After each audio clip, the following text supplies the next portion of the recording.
बार नए साल की शुरुआत दुनिया के सबसे बड़े धार्मिक समागम से होने वाली है। 12 साल बाद ये मौका आया है। संगम नगरी में सनातनियों का ऐसा जमावड़ा लगेगा कि पूरी दुनिया इसे निहार रही होगी, क्योंकि अब की बार दिव्य और भव्य महाकुंभ में कई विश्व कीर्तिमान स्थापित होने जा रहे हैं। महाकुंभ के दौरान 3 आयोजन ऐसे होने वाले हैं जब प्रयागराज में श्रद्धालुओं की तादाद 6.5 करोड़ के पार होने की उम्मीद है। ऐसे में इन दिनों प्रयागराज की जनसंख्या दुनिया के 41 देशों से ज्यादा होगी। इतना ही नहीं, दिल्ली, मुंबई समेत दुनिया में जितने भी बड़े आबादी वाले महानगर हैं, उनसे ज्यादा आबादी वाला शहर प्रयागराज हो जाएगा।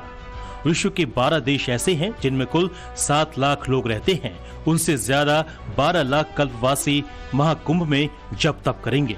इतना ही नहीं, दुनिया के 8 छोटे देशों की जितनी कुल आबादी है, उनसे ज्यादा सुरक्षा में जवान महाकुंभ मेले में तैनात रहेंगे। जाहिर है, आयोजन न भूतो न भविष्यति वाला होने जा रहा है। दुनिया के सबसे बड़े समागम को सफलतापूर्वक अंजाम तक पहुंचाने की जिम्मेदारी भी बहुत बड़ी है और यही वजह है कि मुख्यमंत्री योगी आदित्यनाथ महाकुंभ को लेकर जारी तैयारी की एक-एक व्यवस्थाओं पर खुद नजर बनाए हुए हैं। पुलिस प्रशासन के टॉप अफसरों को मैसेज बिल्कुल क्लियर है, कहीं से कोई कोताही बर्दाश्त नहीं। दुनिया का ये सबसे बड़ा आयोजन होता है, सबसे बड़ा समागम होता है। सनातन धर्म का सबसे बड़ा समागम प्रयागराज में 2025 के प्रयागराज महाकुंभ के अवसर पर हम सबको देखने को मिलेगा। अब की बार महाकुंभ में काफी कुछ नया होने वाला है। शाही स्नान, पेशवाई जैसे मुगलिया शब्द अब गुजरे जमाने की बात हो जाएगी। महाकुंभ में इन स्नानों और प्रवेश का क्या महत्व है, ये भी बताएंगे। पहले प्रयागराज में महाकुंभ को लेकर जो तैयारी चल रही है वो जान लीजिए। कुंभ मेला क्षेत्र 4000 हेक्टेयर में फैला होगा। पूरा इलाका 25 सेक्टरों में बटा होगा। संगम तट से 12 किलोमीटर लंबाई में घाट होंगे।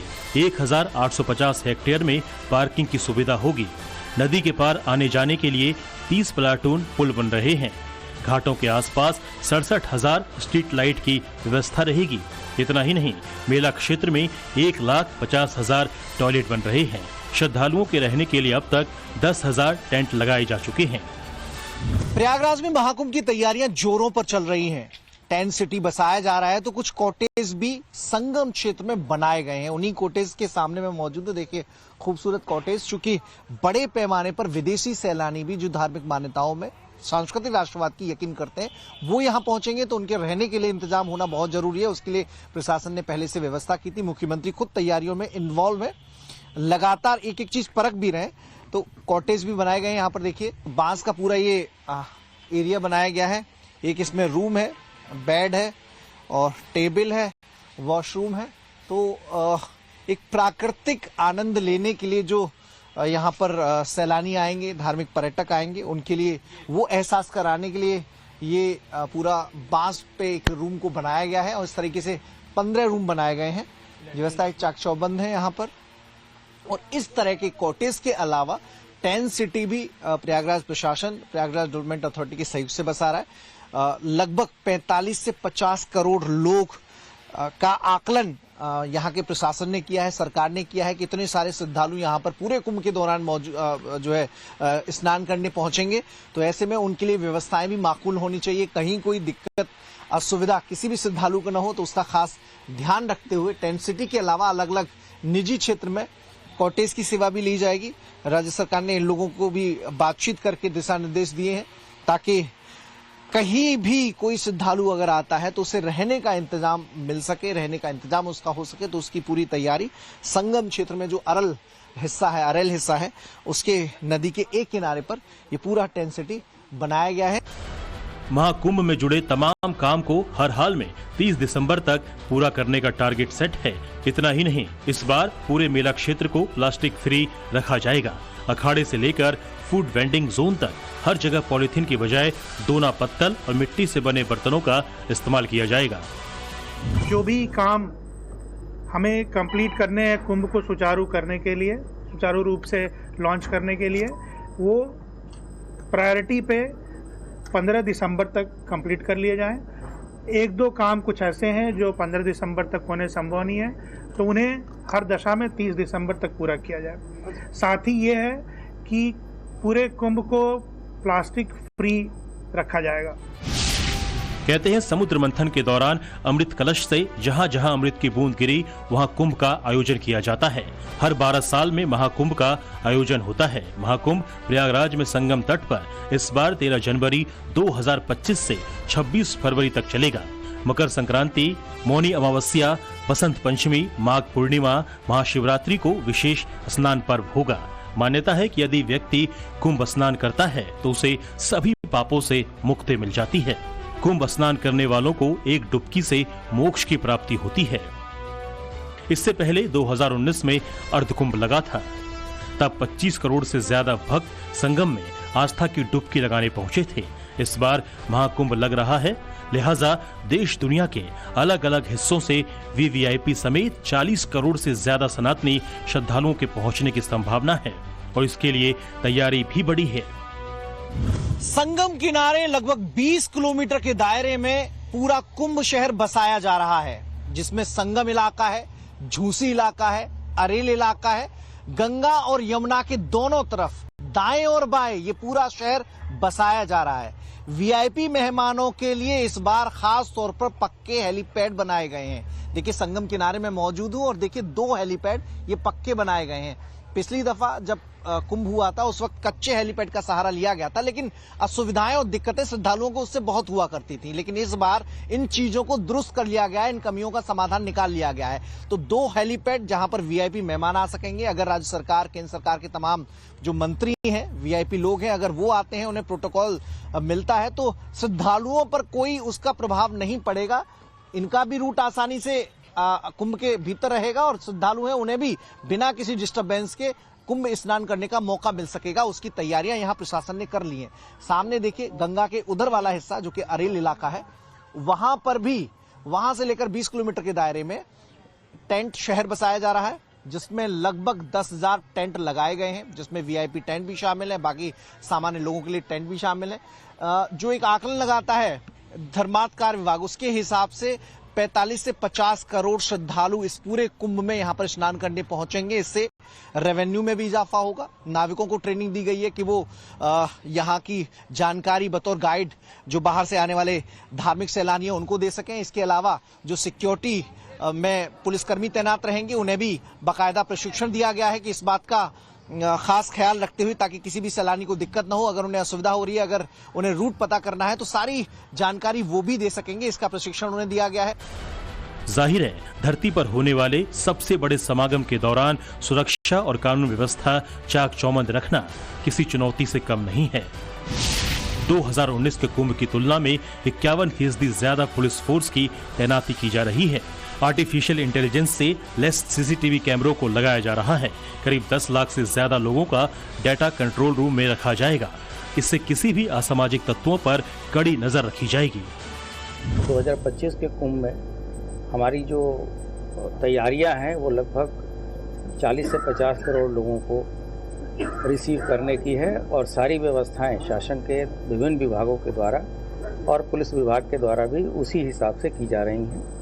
हमारा जो पुलिस का व्यवस्थापन है पिछले कुंभ के अनुपात में 51% ज़्यादा मानव शक्ति हमने दिया है। महाकुंभ के दौरान सबसे ज्यादा रौनक विशेष स्नान पर्व में होती है। पहले कुंभ तक इसे शाही स्नान कहा जाता था। इसमें अखाड़ों के संत मंडलेश्वर, महामंडलेश्वर संगम में स्नान करते हैं। वहीं अखाड़े के आश्रम से मेला क्षेत्र में जाने को पेशवाई कहा जाता है। लेकिन अब की बार दोनों अनुष्ठान तो रहेंगे, लेकिन नाम नए होंगे। अखाड़ों ने शाही स्नान का नाम बदलकर राजसीय स्नान या कुंभ अमृत स्नान और पेशवाई का नाम कुंभ मेला छावनी प्रवेश यात्रा कर दिया है। शाही स्नान है, शंकराचार्य, महामंडलेश्वर और जितने भी महंत संत महात्मा हैं एकजुट होकर के रथ पर, घोड़े पर और साधनों पर सवार होकर के धैर्यता के साथ खूब आनंदित भाव से पर्वों पर जा करके स्नान करते हैं। जब वो स्नान करते हैं तो उनको एक विभेद अनुभूति, ऐसी अनुभूति होती है, आनंदित हो जाते हैं और खूब प्रसन्न होकर के खूब स्नान करते हैं, जिससे ईर्ष्या द्वेष, जिससे लोगों को दर्शन करते हैं जनमानस, उनको स्नान करते हुए, उनको भ्रमण करते हुए, उनको सभी प्रकार से दर्शन का लाभ लोगों को मिलता है। ये हमारे यहाँ आपसी सहमति और बातचीत करके हमारे अखाड़े में जो शाही पेशवाई की जगह है, कुंभ मेला प्रवेश शोभा यात्रा किया गया है और शाही स्नानों की जगह प्रथम कुंभ अमृत स्नान, द्वितीय कुंभ अमृत स्नान और तृतीय कुंभ अमृत स्नान के नाम से अब की बार कार्डों में हमने छाप करके और सब जगह प्रेषित किया है। यूं तो संगम नगरी में महाकुंभ की शुरुआत पौष पूर्णिमा स्नान के साथ 13 जनवरी से होगी, लेकिन पूरा प्रयागराज अभी से भगवामय हो चुका है। प्रसाद से लेकर पूजा के सामानों की दुकान सज रहे हैं।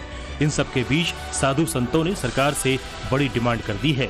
संत समाज चाहता है कि महाकुंभ मेला में सिर्फ सनातनियों को ही प्रवेश मिले, साथ ही महाकुंभ मेला क्षेत्र में गैर हिंदुओं की दुकान न लगे।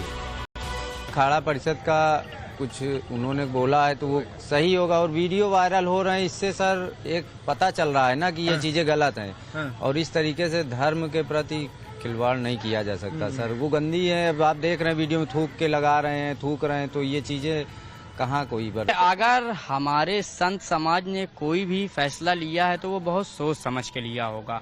और रही बात बिजनेस की, तो ऐसा नहीं है, इतना बड़ा भारत देश है, क्या कुंभ मेला है कि यहाँ पे अगर दुकान नहीं मिले कोई भूखों मर जाएगा। हाँ, और अपना जहाँ पे जो कर रहा है वो अपना करता रहे बिजनेस। और बाकी रही बात है भाई हम सनातनियों की, तो भाई हमारे सनातनियों का तो मेन है बाबा जी लोग, और जूना अखाड़ा नागा बाबा तो सर्वश्रेष्ठ हम तो मानते ही हैं। और यहाँ पे लगातार बाबा जी लोगों के सेवा भाव से हम लोग लगे हुए हैं, और हमारा मानना है कि जो भी ये बाबा जी लोगों का फैसला आया है बिल्कुल हम उसका समर्थन करते हैं। मैं एक सनातनी होने के नाते अपना सोच बता सकता हूँ कि हम एक ऐसे देश में रहते हैं जहाँ समानता की बात की जाती है, आर्टिकल 44 की बात की जाती है, आर्टिकल 14 की बात की जाती है।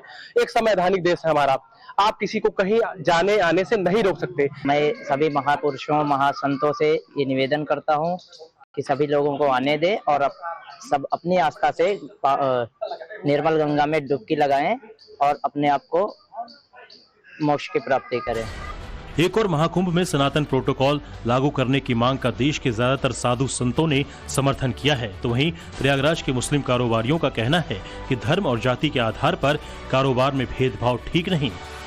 अलग अलग तर्क हैं, वो कह रहे हैं कि ऐसे तो रोजी रोटी कैसे चलेगी, जो सद्भाव है, जो एक दूसरे के सामंजस्य से लोग आगे बढ़ते हैं, तो वो वाला जो कॉन्सेप्ट है वो खत्म हो जाएगा। ये तो अभी मान के चलो क्या अभी मक्का मदीना में कैसे चल रहा है, जैसे यहाँ भी चल रहा है उनका चलता रहेगा। का अभी कोई भूखा थोड़ी मर रहा है। तब धर्म की चीज है तो उसको ठेस मत ही पहुंचाओ बस। महात्मा संत हैं तथाकथित जो इस तरह की बातें कर रहे हैं, हमें नहीं लगता कि 99% कोई साधु महात्मा इस तरह का विचार रखता है। और उन चंद लोगों के बातों पे कोई ध्यान नहीं देना चाहिए, क्योंकि इलाहाबाद की एक परंपरा रही है कि हम लोग आपस में सौहार्द के साथ, प्यार मोहब्बत के साथ इस पर्व को एक जमाने से हमारे दादा बाबा के वक्त से इस महाकुंभ को मनाया जाता रहा है। और सारे संप्रदाय, सारी जात मजहब के लोग जो है एक साथ इकट्ठे होकर इसको जो है इसमें शामिल होते हैं। और जो हमारे मेहमान बाहर से पूरी दुनिया से और पूरे हिंदुस्तान से आते हैं, उनका हम देखते रहे अपने फादर के वक्त से, बाबा दादा के वक्त से, सब लोग अच्छे से वेलकम करते रहे और व्यापार करते रहे। योगी सरकार भी सनातन के इस महाकुंभ में पवित्रता का खास ध्यान रख रही है। पिछले दिनों इसे लेकर एक बड़ा आदेश पारित कर चुकी है। फैसला लिया जा चुका है कि महाकुंभ के दौरान होटल, ढाबों, रेस्टोरेंट और खानपान के तमाम प्रतिष्ठानों की सघन जांच होगी। काम करने वाले हर कर्मचारी का पुलिस वेरिफिकेशन होगा। होटल में सफाई मानकों का पालन करना जरूरी होगा। खानपान की चीजों की शुद्धता, पवित्रता सुनिश्चित करने के लिए खाद्य सुरक्षा एवं मानक अधिनियम में आवश्यक संशोधन का निर्देश दिया गया है। खानपान की दुकानों पर संचालक, प्रोपराइटर, मैनेजर सबका नाम और पता दोनों लगाना अनिवार्य होगा। शेफ हो या वेटर, सबको मास्क और ग्लव्स लगाना जरूरी होगा। इतना ही नहीं, होटल या रेस्टोरेंट में सीसीटीवी लगाना भी जरूरी होगा। जारी आरोप प्रत्यारोप के बीच योगी सरकार महाकुंभ की तैयारियों में जुटी हुई है और ये भी तय है कि इस बार सनातन का ये समागम पूरी दुनिया में अपनी अमिट छाप छोड़ेगा। प्रयागराज से मनीष यादव के साथ ब्यूरो रिपोर्ट, टाइम्स नाउ, नव भारत।